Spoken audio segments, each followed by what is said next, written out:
اور دیکھو ہم تمہیں آزمائیں گے، وَلَنَبْلُوَنَّكُمْ، ہم لازماً آزمائیں گے تمہیں، بِشَيْءٍ مِّنَ الْخَوْفِ، خوف کی کیفیت طاری کر کے، والجوع، بھوک، فقر اور فاقہ، وَنَقْصٍ مِّنَ الْأَمْوَالِ، مالی نقصان، والانفس، جانی نقصان، والثمرات، اور ثمرات، پھلوں اور میووں کا نقصان۔ میرے نزدیک یہاں پر ثمرات کا مفہوم ایک اور بھی ہے۔ ایک تو صاف تھا کھجور کی فصل تیار ہے، غزوہ تبوک جانے کا حکم مل گیا، کون اتارے گا؟ اور کھجور وقت پر اتری نہیں، برباد ہو جائے گی۔ یہ ہو رہا ہے نا میووں کا نقصان۔ اور میرے نزدیک یہاں یہ بھی ہے، بسا اوقات بہت سی محنتوں کا نتیجہ انسان دیکھتا ہے کہ ضائع چلا گیا، میں نے 10 سال محنت کی، حاصل کوئی نہیں نکلا۔ یہ ثمرات کیا ہیں؟ محنتیں، محنتوں کے ثمرات کا ضیاع۔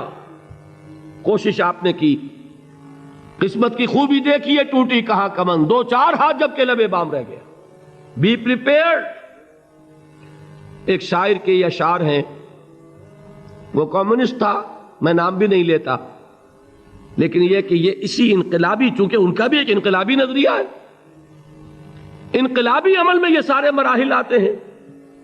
کوئی سیٹ بیک آیا، فرض کیجئے کوئی ناکامی ہو گئی، تو اپنے ساتھیوں کو دل بندھانے کے لیے یہ فصل امیدوں کی ہمدم اس بار بھی غارت جائے گی، سب محنت صبحوں شاموں کی اب کے بھی اکارت جائے گی۔ میرے نزدیک یہ ثمرات کا جو لفظ یہاں آیا ہے، وَنَقْصٍ مِّنَ الْأَمْوَالِ وَالْأَنفُسِ وَالثَّمَرَاتِ، سب محنت صبحوں شاموں کی اب کے بھی اکارت جائے گی۔ دھرتی کے کونوں کھدروں میں پھر اپنے لہو کی کھاد بھرو، پھر مٹی سینچو اشکوں سے، پھر اگلی رت کی فکر کرو، پھر اگلی رت کی فکر کرو، جب پھر ایک بار اجڑنا ہے۔ ایک فصل پکی تو بھر پایا، تب تک تو یہی کچھ کرنا ہے۔ ایک مقصد ہے سامنے، انقلاب برپا کرنا ہے۔ ایک کوشش ناکام ہو جائے کوئی پرواہ نہیں، نیکسٹ، پھر تیار رہو ناکامی کے لیے۔ ایسا نہ ہو جو انگریزی میں کہتے ہیں hope for the best but be prepared for the worst. ایسا نہ ہو کہ دوسری مرتبہ ناکام ہو کے بددل ہو جاؤ، تمہاری ہمتیں جواب دے جائیں، نہیں، پہلے سے تیار رہو کہ دوسری مرتبہ بھی ناکامی آئے تو آئے، لیکن جب تک کہ کامیابی حاصل نہیں ہوتی ہمیں یہ کام کیے چلے جانا۔ دیکھیے سیرت میں آیا کہ نہیں یہ واقعہ؟ بدر میں مسلمانوں کو فتح ہوئی تو احد میں زک پہنچی کہ نہیں؟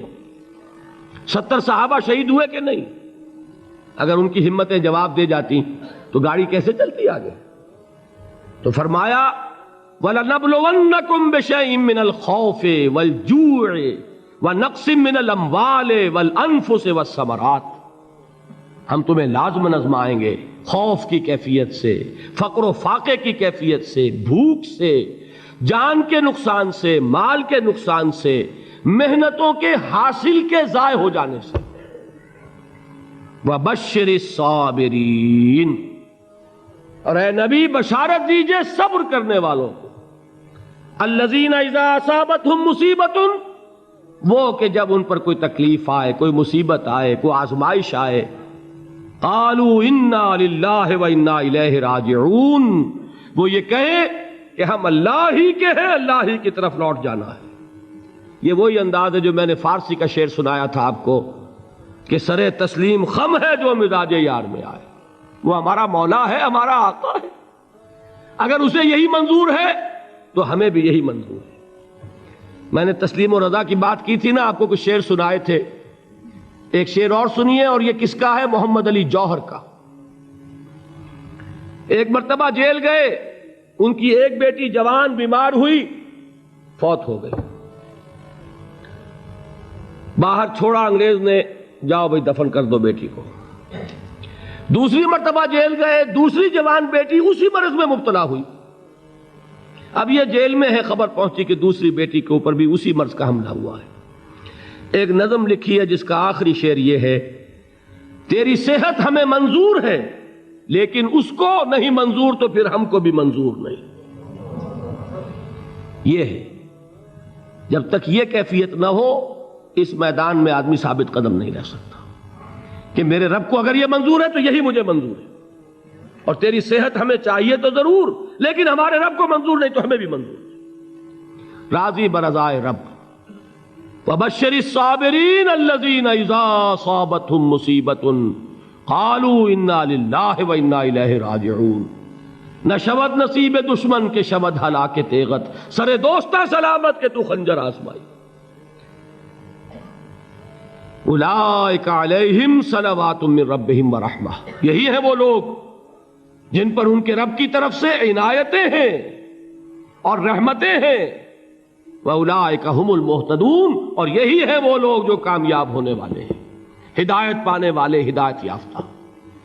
اسی سورہ بقرہ میں ذرا آگے چل کر، یہ تو ہے 20واں رکوع، 19واں رکوع، 21ویں رکوع کی پہلی آیت ہے لَيْسَ الْبِرَّ أَن تُوَلُّوا وُجُوهَكُمْ قِبَلَ الْمَشْرِقِ وَالْمَغْرِبِ وَلَٰكِنَّ الْبِرَّ مَنْ آمَنَ بِاللَّهِ وَالْيَوْمِ الْآخِرِ وَالْمَلَائِكَةِ وَالْكِتَابِ وَالنَّبِيِّينَ وَآتَى المال على حبه ذوي القربى واليتامى والمساكين وابن السبيل والسائلين وفي الرقاب وأقام الصلاة وآتى الزكاة والموفون بعهدهم إذا عاهدوا والصابرين في البأساء والضراء وحين البأس۔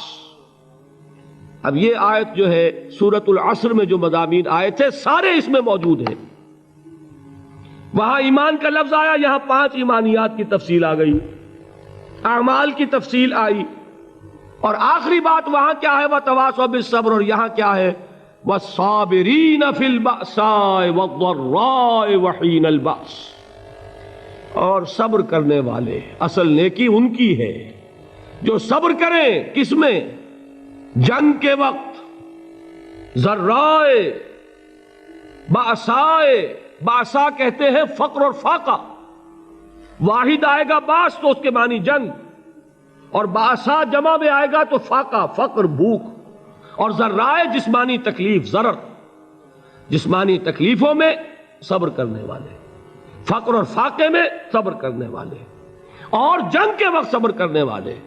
اولئک الذین صدقوا واولئک هم المتقون، یہ ہیں وہ لوگ جو صبر کرنے والے ہیں، یہ ہیں جو سچے ہیں، جو اپنے دعوے میں نیکی کے اور ایمان کے صادق ہیں، اور یہی وہ لوگ ہیں جو متقی ہیں۔ اگلی صورت ہے سورہ آل عمران، اس میں 2 لفظ آئے ہیں، آخری آیت یا ایھا الذین آمنوا اصبروا وصابروا ورابطوا واتقوا اللہ لعلکم تفلحون۔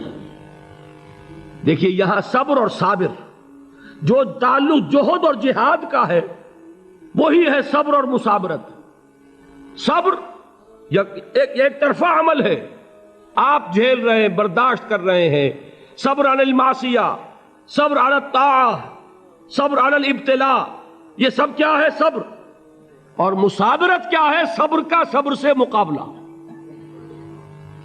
یہ سورہ آل عمران، اب وقت نہیں ہے میں آپ کو سناتا اللہ تعالیٰ نے کیسے کیسے مسلمانوں سے کہا، مسلمانوں تمہیں زک پہنچی ہے تو انہیں بھی تو پہنچی تھی، ان کے 70 نہیں مارے گئے تھے بدر میں، ان کے حوصلے جو ہیں وہ تو پست نہیں ہوئے، وہ اگلے سال آ گئے تم پر چڑھائی کر کے، تم کیوں اتنا برا مان رہے ہو؟ تمہارے دل اتنے زخمی کیوں ہو گئے؟ تمہیں تکلیف پہنچتی ہے تو انہیں بھی پہنچتی ہے۔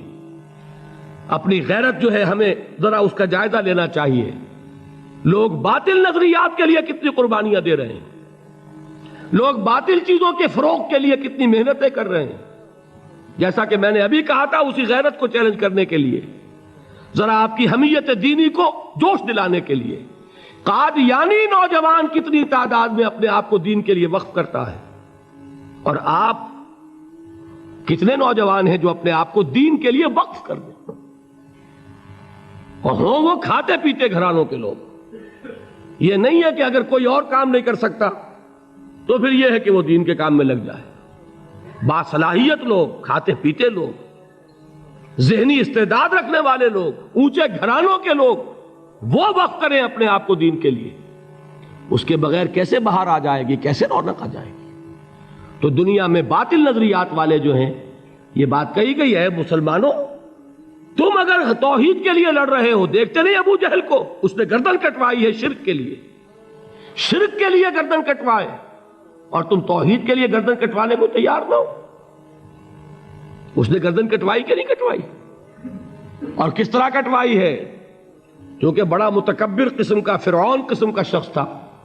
جب گردن کاٹنے لگے تو کہتا ہے ذرا نیچے سے کاٹنا، تاکہ جب تم نیزے کے اوپر چڑھاؤ میرے سر کو تو اونچا نظر آئے، معلوم ہو سردار کا سر ہے. وہ بدبخت مرتے ہوئے بھی جو اس کی کیفیت تھی نا، اس کو ذہن میں رکھیے. تو یہ اس لوگوں نے قربانیاں دی، جانیں دی.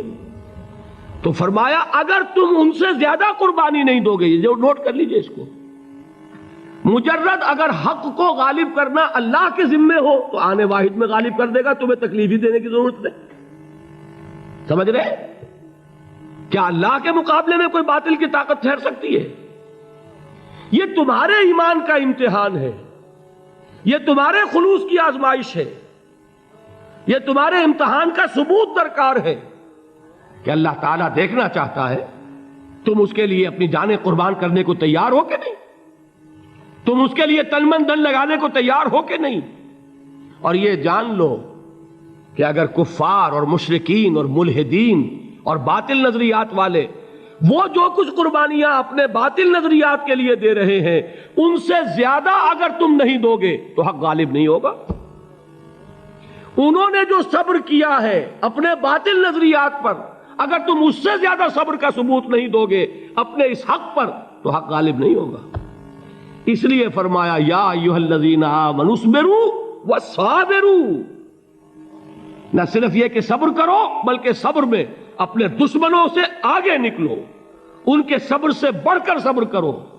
ورابطوا، مرابطہ کہتے ہیں چوکس رہنا، ہوشیار، پہرا دو. ایسا نہ ہو کہ دشمن جو ہے غفلت میں تمہارے اوپر کوئی حملہ جو ہے کر بیٹھے. واتقوا اللہ، اور اللہ کا تقوی اختیار کرو، لعلکم تفلحون، تاکہ تم فلاح پاؤ.